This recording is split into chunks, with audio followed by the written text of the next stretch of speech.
জগদ্ধাত্রী পুজো মানেই সর্বপ্রথম আমাদের মাথায় যে জায়গার নাম আসে সেটা হলো চন্দননগর। আর এই মুহূর্তে আমরা এসে পৌঁছেছি চন্দননগরের একটি অত্যন্ত পুরনো পুজো মণ্ডপ মানকুণ্ডু সর্বজনীন জগদ্ধাত্রী পুজো মণ্ডপে। আর এই বছর এই পুজো 59তম বর্ষে পদার্পণ করলো।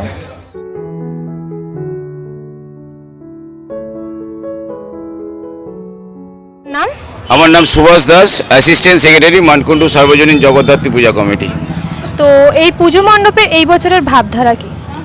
এবছরের ভাবনা ঐতিহ্যের অগ্নিস্নান। যেটা দেখছেন এখানে মাটির টেরাকোটার প্রচুর কাজ। মাটি যতক্ষণ না পোড়ানো হচ্ছে মাটি শুদ্ধ হয় না। সেই মাটিকে পুড়িয়েই সমস্ত মাটির জিনিস তৈরি হয়। দেখছেন এখানে ঘর, কলসি সমস্ত কিছু রয়েছে। মাটি পুড়িয়ে যেমন মাটিকে শুদ্ধ করা হয়, সেইভাবে মানুষের মনকে শুদ্ধ করার যে একটা প্রচেষ্টা 59 বছরে মানকুণ্ডু সর্বজনীন জগদ্ধাত্রী পূজা কমিটির এটাই একটা প্রচেষ্টা যে মানুষের মনকে শুদ্ধ করে সমাজ আগামী দিনে আরও শুদ্ধভাবে তৈরি হোক, এই প্রচেষ্টা নিয়ে আমরা এগিয়ে চলেছি। তো কতদিন ধরে মায়ের আসার প্রস্তুতি চলছে?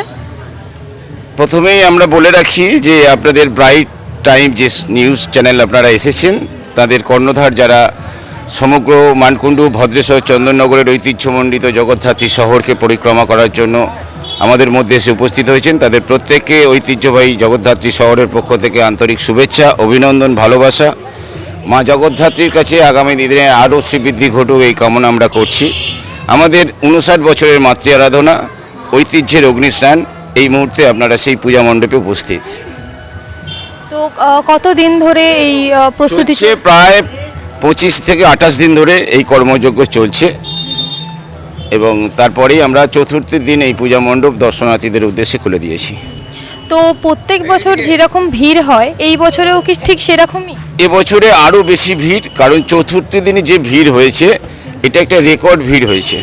তারপর থেকে সেই ভিড় চলেইছে ক্রমশ চলে যাচ্ছে। আপনারা যত সময় যাবেন এগোবেন আপনারা দেখতে পাবেন যে ভিড় কিভাবে চন্দননগরের ঐতিহ্যকে রক্ষা করার জন্য সারা বাংলার বিভিন্ন প্রান্ত থেকে মানুষ কিভাবে এগিয়ে আসছেন আপনারা দেখলেই বুঝতে পারবেন। ভিড় মানে বলার ব্যাপার নেই, অসম্ভব ভিড়।